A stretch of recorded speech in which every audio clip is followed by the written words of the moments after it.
May tanggap tayo ngayon guys, Samsung CRT TV. Palagi na lang mga old model yung tanggap natin guys, kasi probinsya yung sa atin.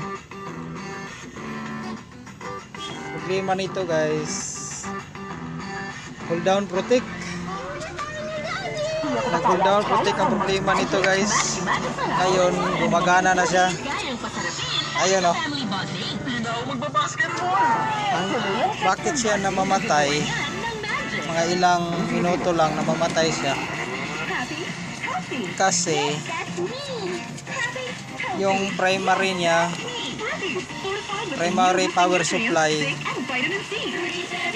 leak yung ano niya, yung mga filter capacitor. Yan sa ilalim guys. Yan. Diyan nagka-problema sa primary.